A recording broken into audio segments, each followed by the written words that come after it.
मुख्यमंत्री माझी लाडकी बहीण योजनेतील पात्र लाभार्थी महिलांची आता फेर तपासणी करण्यात येणार आहे.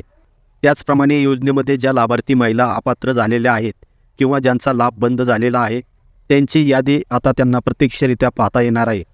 आणि ही यादी कोणत्या ठिकाणी पाहता येणार आहे याबाबतची व्यवस्थित माहिती आपण या व्हिडिओच्या माध्यमातून घेणार आहोत. तरी व्हिडिओ नक्की शेवटपर्यंत पहा. यामध्ये सर्वात प्रथम जिल्हा अधिकारी कार्यालयामार्फत देण्यात आलेली माहिती ती पहा, व्यवस्थितरित्या समजून घ्या. लाभ बंद झालेल्या महिलांनी अंगणवाडी सेविकाकडे कागदपत्रे सादर करावी. आता इथे पहा, या ठिकाणी महत्त्वाचे मुद्दे देण्यात आलेले आहेत, ते व्यवस्थित समजून घ्या. ही दिनांक 27 जानेवारी रोजीची अपडेट आहे. मुख्यमंत्री माझी लाडकी बहीण योजनेअंतर्गत KYC करताना चुकीचे पर्याय निवडल्याने ज्या लाडक्या बहिणींचा लाभ बंद झालेला आहे, अशा बंद झालेल्या महिलांची यादी त्या गावातील अंगणवाडी सेविका यांच्याकडे उपलब्ध करून देण्यात आली आहे.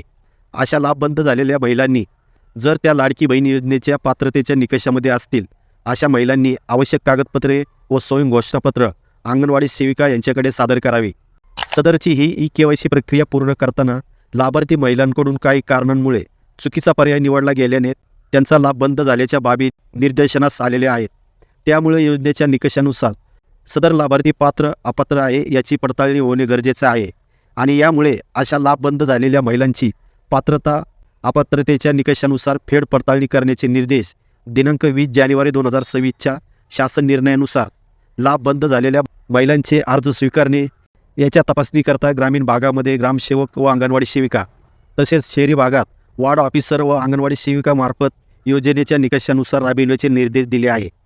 ज्या महिलांचे KYC प्रक्रियेमध्ये लाभ बंद झालेले आहे, अशा महिलांची यादी ग्रामीण व शहरी भागातील त्या अंगणवाडी सेविका यांच्याकडे प्रशासनाकडून उपलब्ध करून देण्यात आलेली आहे. त्यामुळे लक्षात घ्या, ज्या महिलांचे हप्ते बंद झालेले आहेत, आपल्या भागातील स्थानिक अंगणवाडी सेविकाशी संपर्क साधून त्यांच्याकडून आपल्या भागातील लाभ बंद झालेल्या लाभार्थी महिलांची यादी पाहावी व त्यानुसार ज्या महिलांचा लाभ बंद झालेले आहे, अशा महिलांनी 27 जानेवारीपासून आवश्यक कागदपत्रे व स्वयं घोषणापत्र भरून स्थानिक अंगणवाडी सेविका यांच्याकडे सादर करावे. महिलांनी ही माहिती लवकरात लवकर सादर करावी. त्यामुळे आलेली माहिती ही लवकर शासन दरबारात सादर करता येईल, असे जिल्हा व महिला बाल विकास अधिकारी यांनी कळवले आहे.